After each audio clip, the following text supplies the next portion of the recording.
Hello guys, punta po kami ng polling person sa Litan Elementary School guys. Ito po yung daan namin papunta doon kasi final and testing and sealing po today. So ang hirap po ng daan guys, tingnan nyo guys. So nandito po yung unboxing po namin ng ECE machine. So ito po yung guys. So hinahanda na po yung ng electoral boards, ang mga mahalagang papel at mga bagay na gagamitin para sa opening or unboxing ng ECE machine. So check po ng EB yung mga serial number kung tama po ba yung naka-sign. Then binubuksan na po ng EB yung ating box ng ECM. So check po natin kung ano po yung laman ng loob. Medyo matagal po siya sa pagbukas guys kasi nahihirapan yung EB natin. Ayan na guys, open na po yung box. Tingnan natin yung box ng ECM. So yan guys, yung EB na po yung nagbukas ng box. So tingnan natin at i-check po ng EBs yung plastic seal ng ECM kung naka-line o tama po ba yung sa naka-assign na polling precinct namin. So sa Litan Elementary School po kami guys ang aming polling precinct. So ang municipality of Lipos. Pagkatapos ng box, so check po namin yung nilagyan ng mga balota or the ballot box. So ina-unbox na po. Check na po kung anong papaloob ng laman ng aming ballot box. So yan po guys, yung ABs lang po ang nag-check ng mga materials. Tingnan nyo guys. So wala pong damage yung mga box po natin. Wala po siyang damage. Okay na po siya. And ngayon guys, bubuksan na po ng EB yung ating ECM box. Cut muna yung plastic seal.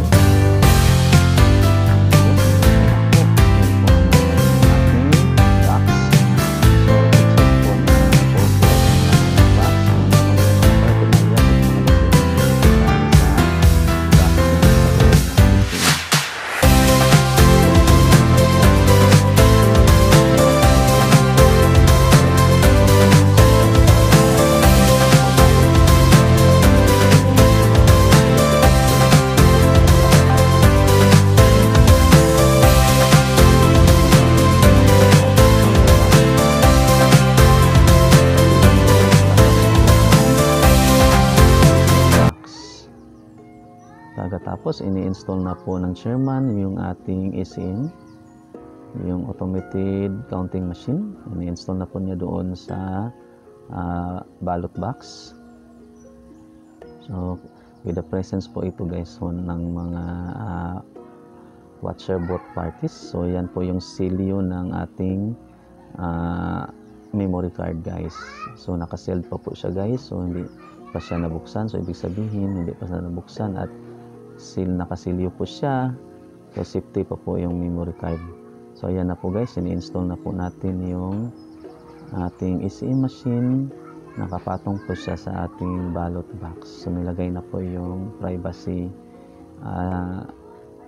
plastic para hindi po makita yung nag-feed or yung resulta ng feeding of ballots. So align po siya, dapat naka-align, nakapwesto ng tama para hindi po siya ma-disalign mamaya habang ginagawa natin. So check ng chairman yung mga pins at saka cards na gagamitin mamaya sa pag-operate ng machine. So kay chairman, kay poll clerk at saka kay third member, tine-check nila isa-isa yung pin cards, kasama na doon yung pin na siyang magbubukas sa ating ECM machine. So ayan na po si chairman guys. So tingnan natin, binibilang na po niya, check na yung mga pin numbers para sa tatlong electoral boards. Yun, habang si poll clerk naman guys ay nagre-record ng mga documents kung ano yung napaloob na sa ating ECM box. So nasa ECM box po lahat yung mga paraphernalias na gagamitin, kasali na yung headset, yung keyboard, yung mga plastic cells, paper cells, so nandoon na po sa loob, no? Binibilang na po ng third member, at saka si Paul Clerk po yung nagre-record ng mga number of pieces, kung ilan yung napaloob sa ACM box. So yan na po guys, binibilang na po. So binibilang ulit, sine-check kung ilan. Meron ding maliit na plastic seal para po yun sa memory card mamaya na isisilyo. Yung mga lalaki para yun sa ballot box. So yan na po yung mga materials. So check niya ang Paul Clerk kung tama po ba yung plastic seal doon sa nakasilyo sa ating memory card. Pagkatapos ikakat ni third member para tingnan kung ano nasa loob ba yung dalawang memory card na siyang magsisave doon sa mga baluta na ipapakain sa ating ECM. So ni-check po nila yung mga serial number guys. So pagkatapos ikakat po yung ayan na po guys, kinakat na yung plastic seal para matingnan kung nasa loob ba yung dalawang memory card. So yung main card at saka backup card. So tingnan natin, binubuksan na po. Yan, binubuksan na, i-check nila ng IBIS kung tama po ba o dalawa po ba yung memory card na napaloob. So yan na po guys, dalawa po guys, no, yung white yan po ang main card at saka yellow yan po ang backup memory card. So yan na po guys, pagkatapos i-record ng Paul Clerk kung ano yung serial number na napaloob o nakasulat dyan sa memory card. Yan na. Pagkatapos na may record, so isasara ulit ng IBIS. Then check po yung next, check po yung battery. Check po yung battery ng ECM. Yan na po guys, no? Check ng third member yung battery ng ECM kung tama po ba or gumagana po ba siya. So yan na po yung battery ng ECM guys. So umaandar po yan 24 hours kahit wala pong kuryente or magka-brown out po during election day. And proceed na po tayo guys sa diagnostic. So dinadiagnose na po natin ang ECM machine kung magagana pa siya. So una po ang ipapasok ni chairman yung kanyang PIN cards kasama yung PIN number. Susunod si Paul Clerk at saka si third member. So dapat silang tatlo po ay naka-enroll sa ECM machine.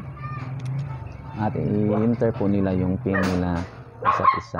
Tapos na ma-enter ng pins ng tatlong IBIS, so gagana na po yung ating machine. So proceed na po tayo ngayon pagkatapos ng entering the pins. Proceed na po tayo sa diagnostic. So ayan po. So start na po, in-enter na po yung mga IBIS. Pagkatapos mag-open na yung open na yung screen. Tingnan natin. So sunod, no, tatlo po talaga sila na mag-enroll dapat kasi hindi po gagana yung ating machine kung hindi po tatlong pins ang i-enroll ng mga IBIS. So mauna si chairman, lalagay niya yung signature niya, yung buong pangalan niya doon sa screen. Susunod si Paul Clerk at pagkatapos si third member.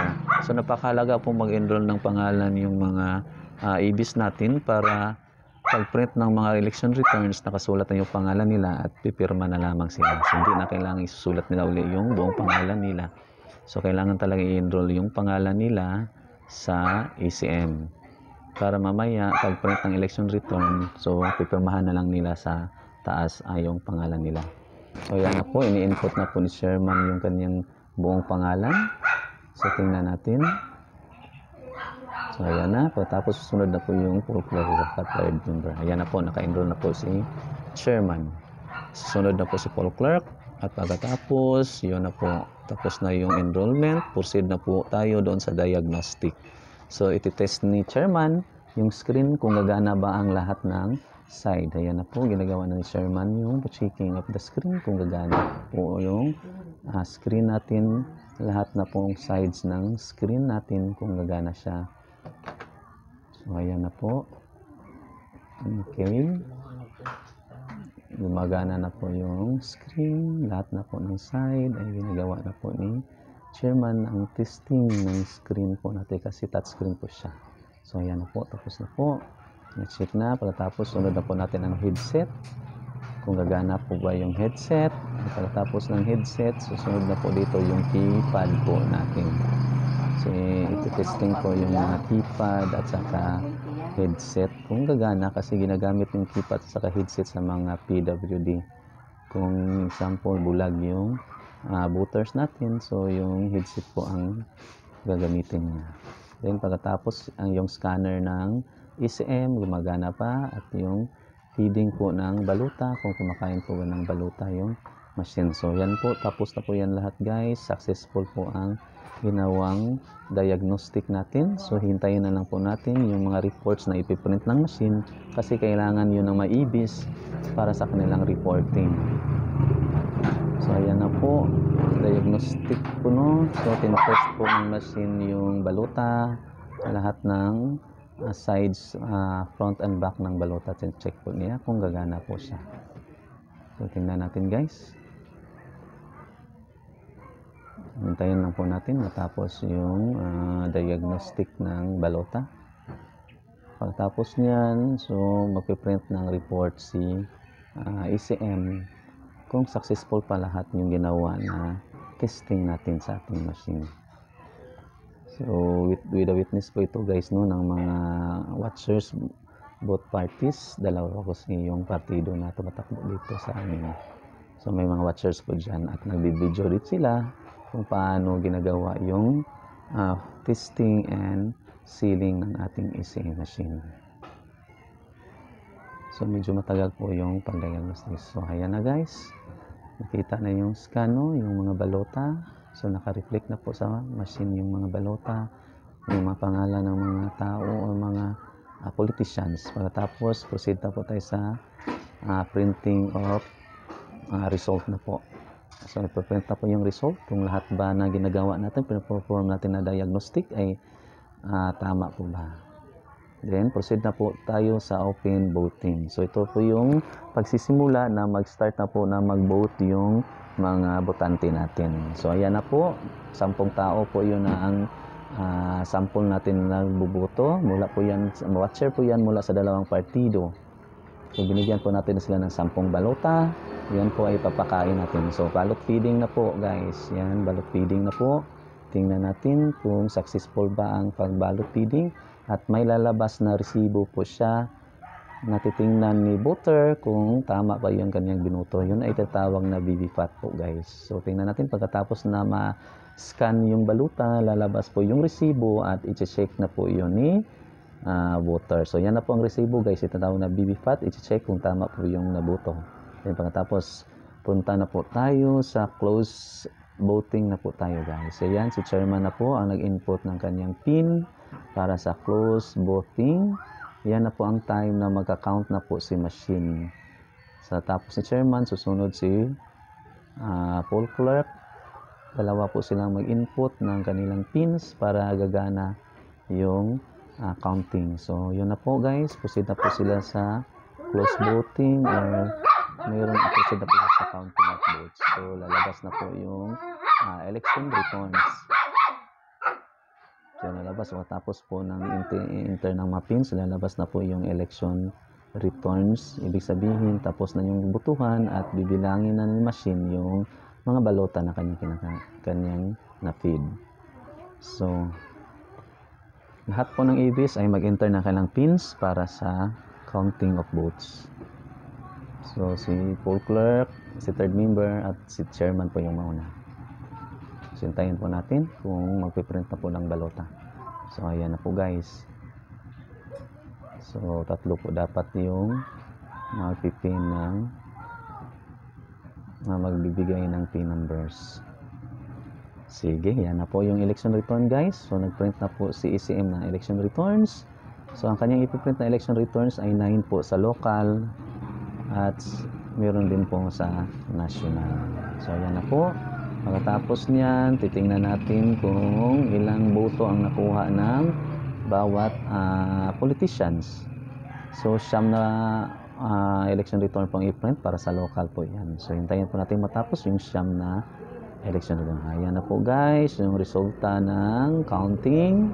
Ayan po yung scores ng mga politicians mula sa 10 nagboto. So, i-check natin kung coincide ba siya. Mag-manual counting po tayo guys. Yung mga VVPAT, i-manual counting ng chairman at saka ng poll clerk at saka third member. So, tingnan natin doon. So, isusunod na po natin ang manual counting sa board na po. Yan na po yung manual counting na ginagawa ng mga EBs. So, isa-isa pong binabasa yung resibo or BVPAT. Pagkatapos, makikita natin kung tama, coincide. Then, natapos ng manual counting guys, proceed na po tayo sa re-zero. So, ang re-zero ay ginagawa lamang during FTS, testing and sealing, at hindi ito ginagawa ng election day. So, yan po, i-input ni chairman yung re-zero pins at cards at saka pins. Para mag-re-zero po yung machine, ibig sabihin, wala na pong laman yung machine na binibilang at back to zero na po siya sa original na program. Pagkatapos po ng re-zero guys, so mag-automatic po shutdown ang machine at bubuksan uli ang machine during election day ngayong May 12 po siya. So wala pong ibang bubukas kundi ang EBs pa rin. Nakasilyo po yung mga machine natin pagkatapos itong mag-shutdown. So enter ni EB yung pin ng re-zero. Pagkatapos na po enter ng pin, matik na po na magsa-shutdown si machine. So ayan na po. Tingnan natin na mag-shutdown si machine. Close vote and Then mag-print muna ng resibo si machine, no? Yung re-zero na resibo. Ibig sabihin naka-record doon kung ano yung ginagawa natin during re-zero. Sintayin, ayan na pong resibo at matik na po na mag-shutdown. So naka-shutdown na po si machine guys. So ibig sabihin re-zero na siya, wala na siyang laman na balutang binibilang. At proceed na po tayo guys sa sealing ng ating memory card. So dapat naka-sealed po siya bago ito ipasok o sa kanyang ECM box. So yan po, nilagyan po siya ng plastic sealed at nire-record po yan ni poll clerk kung ano yung serial number ng plastic shield.